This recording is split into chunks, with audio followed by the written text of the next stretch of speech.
Yep, I am back, people, with more Duelist done dirty in the Yu-Gi-Oh anime series. There was no way I was going to be able to cover up all these burials of Duelist done dirty in just one video. I also want to say I am so happy about all the replies I got in the first video of you guys telling me about Duelists you think were done dirty, and I definitely want to hear more from you guys. But I think we need to understand what done dirty means in this context, as some just think losing is being done dirty, which is not the case. Done dirty is, in a sense, a character losing in a way that destroys their credibility by various means. For example, Serena was considered done dirty in my last video because she lost despite having complete advantage over Yugioh through all the cheating thanks to Jean. Or Aoi was considered done dirty because the absolute best combination her deck can produce resulted to absolutely nothing against Spectre, who was absolutely decimated by Playmaker twice, putting her to complete shame. A character losing a fair match is not being done dirty, so if you're going to suggest characters being done dirty, it can't be as simple as this person lost, therefore done dirty. You have to consider how they lost and how it affected the future perception of the character. So with that in mind, here's a new list of Duelists done dirty, and prepare for another rough look at some horrible writing choices that did not pan out well for these characters. First on the list is the main man Joey, and specifically his loss to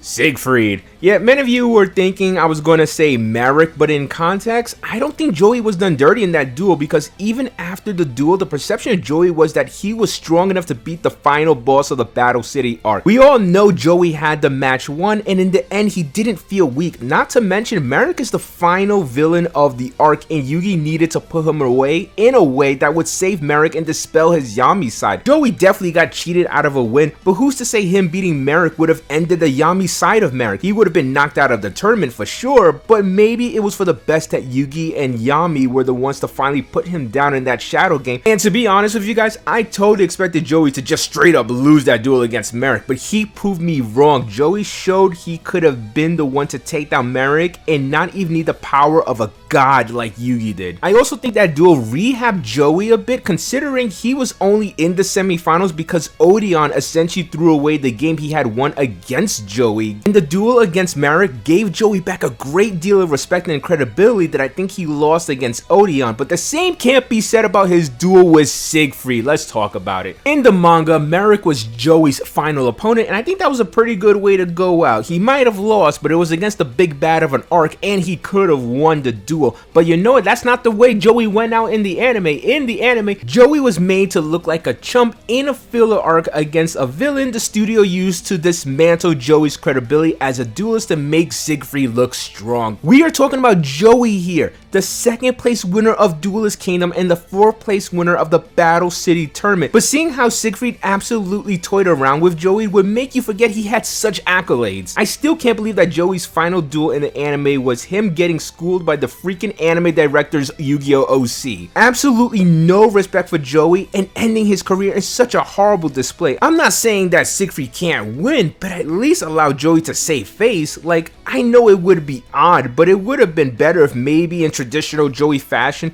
he does something stupid like gets so excited for the tournament, he leaves his deck at home, but makes a brand new deck composed of cards belonging to Taya and Tristan, and showing how good he is using this makeshift deck. And even if he loses, we can write off the loss being due to him not using his actual deck. You can get the same results for the tournament arc, but not hurt Joey's credibility at the same exact time. Is it strange? Yes, but better than what we got in the anime. Seriously, I can't believe they really did Joey dirty like that just for this damn filler arc. It is insane. Poor guy. Next on the list is Revolver and his loss to freaking Lightning. All I can ask is, why? Yes, I get Lightning cheated to win against Revolver, so he doesn't look weak, but it was so unnecessary. Instead of giving him a well-deserved end of arc win, they just wanted to repeat season 1 where Playmaker is left to be the lone hero that saves the day. Now you're probably saying, hey, isn't this similar to Merrick and Joey and you didn't consider that terrible? Well, there's a major caveat in the point I mentioned about Merrick versus Joey, and that is Merrick was still needed as the villain of the arc, unlike Lightning, who just gets absorbed by Bowman right after his win against Revolver. He literally had no other on-screen purpose, so no reason why Lightning couldn't just lose. But some people would say, but this showed how evil and insecure Lightning is,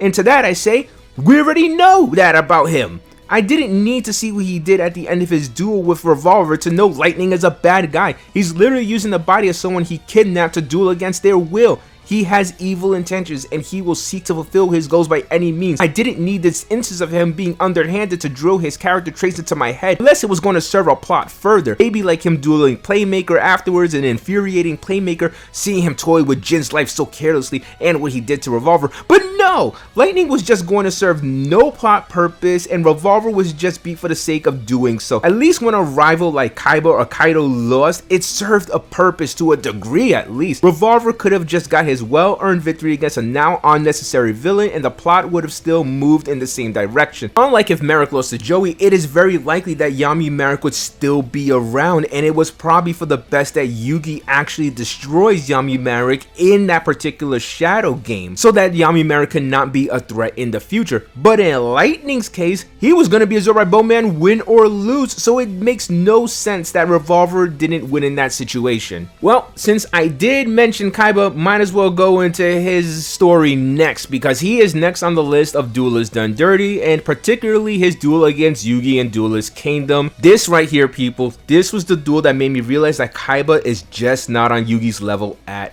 all. He cripples Yugi's deck with Crush Card Virus and summons Blue Eyes Ultimate Dragon, the strongest monster during that era of Yu-Gi-Oh! Heck, it is still one of the strongest monsters in the game in terms of stats, but instead of Kaiba just winning this duel and being able to confidently face Pegasus to save his brother, we were shown he couldn't even beat Yugi, so why did he think he could beat Pegasus? Pegasus holds all the cards, literally. He doesn't need to accept Kaiba's challenge using the Duel Disc to counter his Millennium Eye, and guess what? He doesn't! So it would have been nice to show that Kaiba was at least strong enough to beat Yugi to justify why he thinks he even has a chance of beating Pegasus even without his countermeasure to the Millennium Eye. But no, he can't even beat Yugi, and now his countermeasure against Pegasus has just been thrown out the window. So again, why does this guy think he can actually win? It would have been a blow to his ego, but would have been smarter to ask Yugi to beat Pegasus in his place and rescue Mokuba instead. Kaiba totally deserved to win that duel against Yugi, period. But I guess I should address a counterpoint that some people are probably thinking, and that Kaiba standing on the edge, putting his life in danger,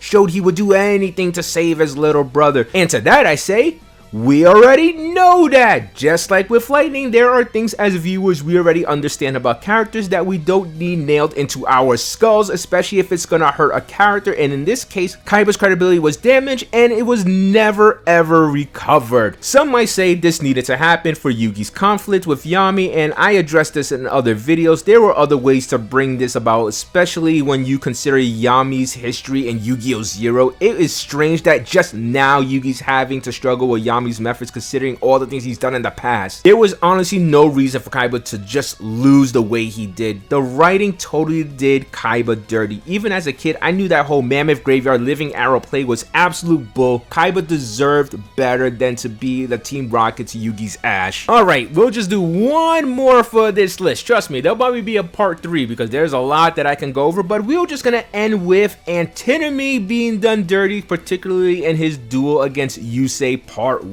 God, I hate the result of this duel so much. There was nothing on the line. Not a tournament match, nothing up for ante, a complete low-stakes duel that only served as a lesson for Yusei, and for some reason, Yusei still won! Of all the duels in 5Ds, this was absolutely one of those duels that Yusei could have lost and should have lost to service the plot and show Excel Synchro as a powerful summon mechanic that Yusei absolutely must learn to take out the Mech Lord. But granted, we've already seen him take out the Mech Lord, so I'm not sure what the true purpose of this was regardless. So yeah, this was dumb. But you get the point. Seriously, how are you going to push a plot point that Excel Synchro summon is necessary, then just show it lose? Heck, if I was Yusei, I wouldn't be inspired to use it. If I was Yusei, I would wonder how great is this mechanic if it can't even stop you from losing to freaking Drill Warrior. And no, you don't dare say Antinomy took it easy on Yusei. He planned to beat him on turn 4, and his hand only had Tuner Capture, which he just drew, and Speed Spells, End of the Storm, and Excel Draw,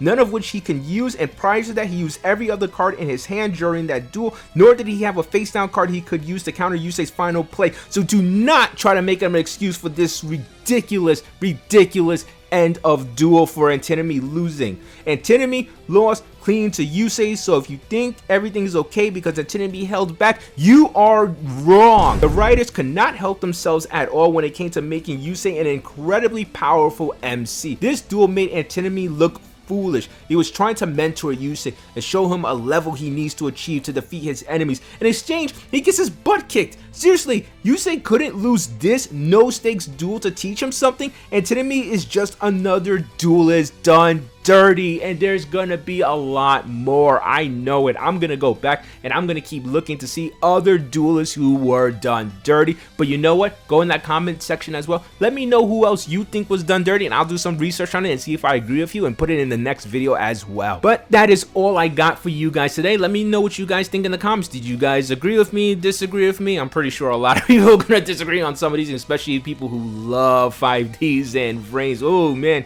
Ooh, you guys really love to defend those series. Mind you, I love 5Ds, but you know, gotta call a spade here. But yeah, that's all I got for you guys today. Please like, comment, subscribe, do all the things that keep the channel alive. Love you all for being supporters of the channel.